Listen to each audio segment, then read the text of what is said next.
Parashat Vaïtranan, et puis Tisha B'Av, et puis Tedvav B'Av, le 15 du mois de Av. Et avec tout ça, les Yerida B'Tzorer Aliyah, Moshe Rabbeinu qui prie à Kadosh Baruch Hu pour rentrer en Eretz Israël. Rentrer en Eretz Israël, c'est rentrer dans le Tachlit, la finalité de toute la construction des mondes. Eretz Israël, qu'est-ce que ça représente? C'est la terre des Sheva Amamim, la terre des 7 peuples. Et là-bas, au milieu des 7 peuples, alors on peut travailler la dualité de la personnalité juive, entre la lutte de l'âme divine et l'âme animale dans la matière du monde, et dans cette matière du monde, justement, avec tout son tokef, toute sa puissance, c'est Eretz Israël, la terre où finalement ont chuté l'éclat de la royauté divine, elle est ici dans ce monde. Et pour atteindre le dévoilement de Hatzmut, du dévoilement de l'essence de Dieu, alors il faut faire le bureau, la réparation de tout ce qui est lié à nos sentiments, c'est-à-dire tout ce qui nous entraîne à nous donner à autre chose que le divin.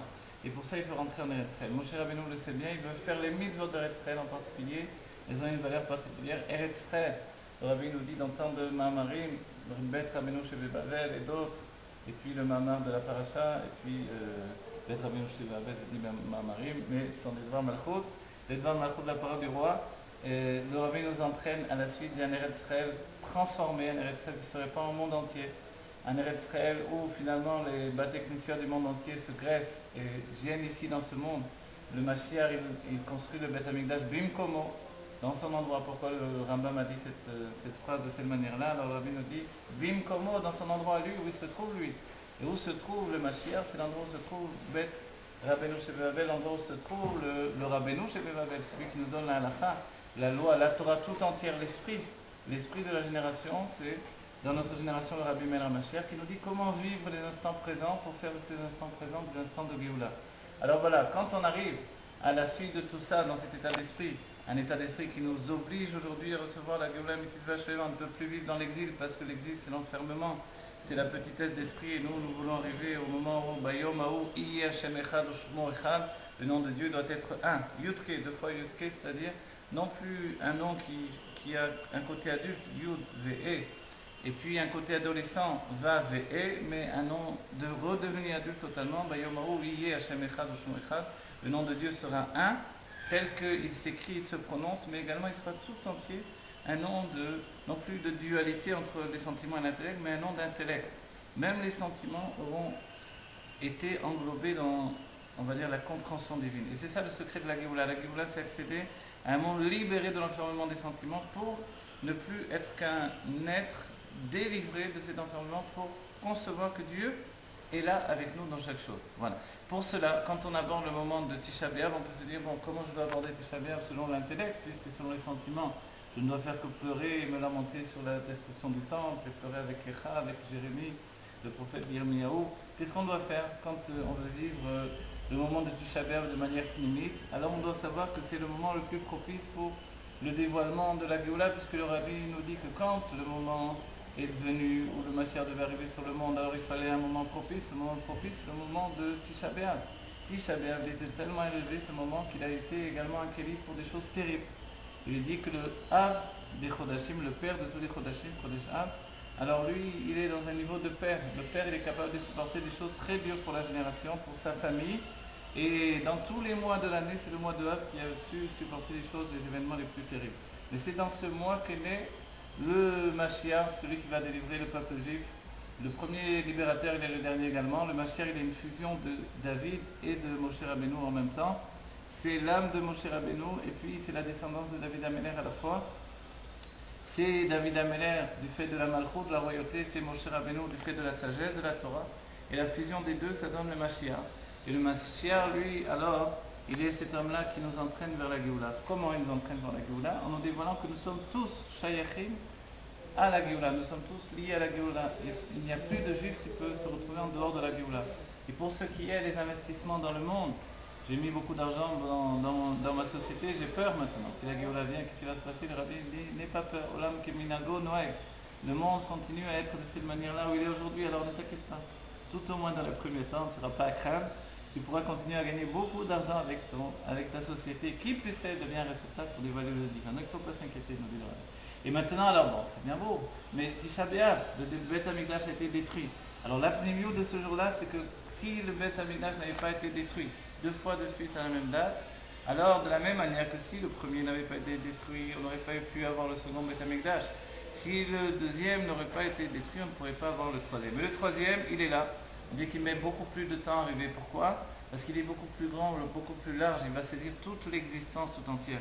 Ce ne sera plus le fait de sortir de l'Égypte et de laisser derrière nous une Égypte, un monde détruit. Non, il faudra entraîner l'Égypte avec nous. Il n'y aura plus d'Égypte.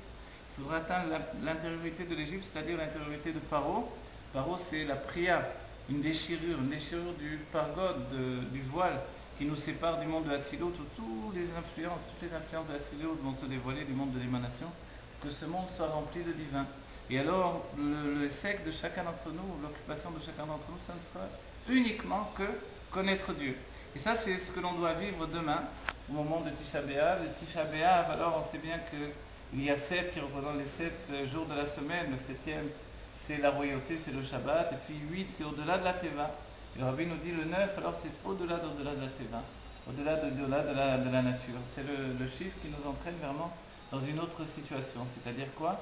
La situation, on est déjà prêt au 10. Le 10, c'est la perfection de toutes les forces de l'âme. Et à la fois, il entraîne avec lui ce qui est au-dessus de la nature. Le 9e, d'un certain point de vue, c'est le Mashiach. Le 7e, c'est le Rabbi, dans sa situation, il est là au Beth Amikdash, il nous donne $1.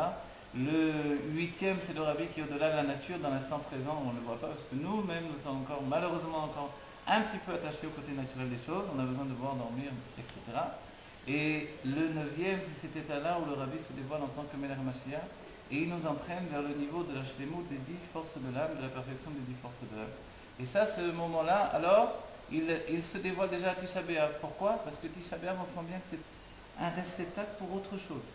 Aujourd'hui, quand on se retrouve au Kotel, on ne veut plus dire au Kotel, on veut arriver au Beth Amikdash. Ce mur, on veut qu'il s'ouvre comme une porte qui s'ouvre et voir qu'on rentre dans le Beth Amikdash. On sait bien qu'il y avait depuis toujours une place pour le Khorban, une place pour la destruction du temple, puisque Shlomo, dès la construction du premier Beth Amikdash, avait fait un endroit particulier où devait être prévu qu'il cache là-bas le Haron et les Luchot. Alors s'il y a un endroit pareil qui existe dans le monde, c'est-à-dire que dès le moment où on a construit, on a prévu la destruction. Le troisième Beth Amikdash, nous dit le Rabbi, ce ne sera plus un Beth Amikdash qui est prévu d'être détruit. Déjà, au départ, il est prévu qu'il est immortel. Il est intemporel, il est toujours là, il est là avec nous. Le fait de la Géoula, ça sera de le concrétiser dans le monde. Comment il va se concrétiser? Par le travail de tous les bâtés Mikdashot, de tous les bâtés Midrashot qui sont dans le monde, tous ces endroits d'études, tous ces endroits de prière qui sont dans le monde, tous ces endroits où se dévoile la parole du prince de la génération, la parole de la Torah, tous ces endroits vont se rattacher au Beth Amikdash. Et depuis le 770, toute l'influence divine du Beth Amikdash va venir et il va se dévoiler depuis là-bas pour atterrir et faire que ce Jérusalem d'aujourd'hui devienne le Beth Amikdash tout entier et que la Jérusalem, alors elle se répande sur tout Israël et Israël se répandra sur le monde entier. Aujourd'hui, nous sommes à la veille de Tisha B'Av, on doit le voir comme un moment pnimi. On doit déjà ressentir que ce jour, dans sa pnimi, dans son intériorité, il est appelé Moed. C'est le jour où a cessé la mortalité du désert. C'est le jour où finalement tout est possible parce que tout peut se transformer. C'est vrai qu'il y a eu les plus grands malheurs, mais justement parce que c'est un jour où il y a eu les plus grandes choses, les plus terribles qui ont donné un changement décisif dans le judaïsme, alors ce jour-là peut être un jour de changement pour nous. À nous de le transformer en un moment où on prend des décisions pour l'avenir. On prend des décisions qu'on ne se laisse plus impressionner par l'exil. Et on décide déjà que l'on s'influence les uns les autres pour voir le contraire du Khorban exister dans notre vie au quotidien. C'est-à-dire le contraire de l'enfermement des sentiments, le contraire de la petitesse d'esprit. Là, on encourage chacun d'entre nous à un avat Israël, à un amour d'Israël qui est sans limite. Et à ce moment-là, on va arriver au dévoilement de la Géoula telle qu'elle doit être réellement. De Tisha B'Av, on arrive au moment du 15 de Av. Au moment du 15 de Av, alors là se dévoile la Shlemut de la lune. La Shlemut de la lune, alors si arabe et Shlemuta, la lune est pleine, et la lune elle représente justement l'élève qui reçoit de son maître. Elle représente Yoshua qui reçoit de Moshe Rabbeinu. Si Moshe avait une figure qui était comme la face du soleil, Yoshua, lui, il a une figure qui est comme la face de la lune. Et de là, en fait, il est le Talmud, l'élève qui n'a jamais bougé de la tente de son maître. Et nous sommes comme cela. Nous recevons aujourd'hui la lumière du Rabbi. À nous de l'éclairer à notre tour. Dans la période actuelle, nous sommes dans un état où nous sommes obligés d'éclairer. Encore un juif, encore un juif. De quelle manière on doit éclairer? De manière à ce que la lumière de ce juif monte de par elle-même. Et comme cela, en fait, Tisha B'Av est un réceptacle pour recevoir des choses immenses qui ne peuvent pas se dévoiler, nous dit le Rabbi, sous un jour propice, sur une lumière riyuvite, une lumière positive. Ça se dévoile pour l'instant sur une lumière négative, mais à nous d'être un réceptacle du positif, de transformer notre humanité juive pour découvrir que nous ne voulons plus le malheur, nous ne voulons plus vivre des générations de malheur. Et dès aujourd'hui, alors on va juger que notre destin doit changer et que Akadosh Baruch Hu doit nous donner la Géoula. Et c'est le moment du 15 du mois de Av où tout le bien qui était contenu dans Tisha B'Av va se dévoiler. Pourquoi ce jour-là il est plus élevé?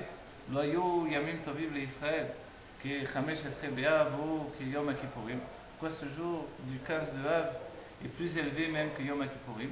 Parce qu'il dépend de la Yérida qui a précédé. C'est-à-dire que la chute de Tisha B'Av était tellement importante que l'élévation qui va s'en suivre est immense.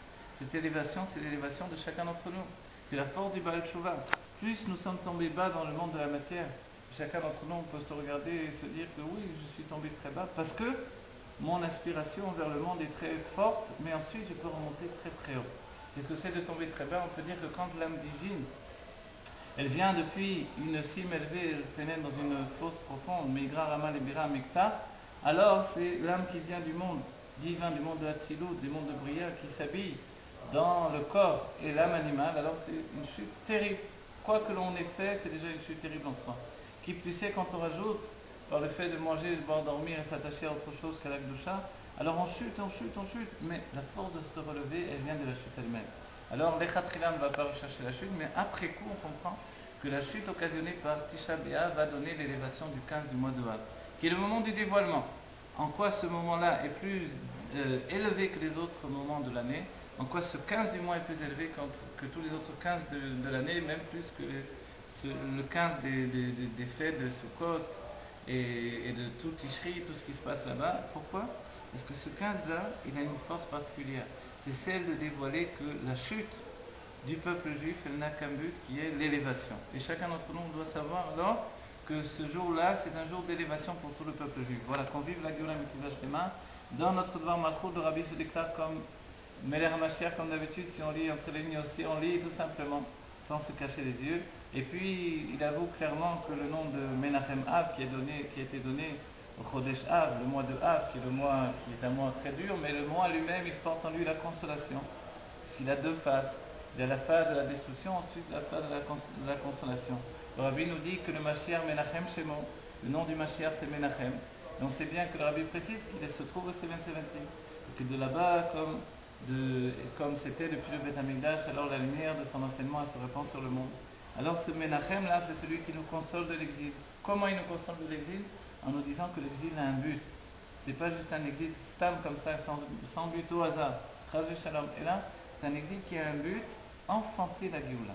Et pour cela, le Av, le Père, il a la force de donner naissance à la Géoula, qui est une Géoula, qui sera une Géoula Mitzvah Shlema, une Géoula complète et véritable qui va entraîner toutes les parcelles de la vie, que ce soit du règne animal, végétal, minéral, tout ce qui existe, jusqu'à notre personnalité intime, ce que nous sommes profondément. On doit tous arriver à cette Géoula. On ne sait pas vraiment pourquoi. Il existe peut-être une petite mouche particulière dans le monde. Aujourd'hui, dans la Géoula, on va vous savoir. Aujourd'hui même, c'est aujourd'hui qu'on doit vivre la Géoula. Avant même ce jeûne de Tisha B'Av, on doit penser que ce jour va se transformer en Moed, en jour de fête.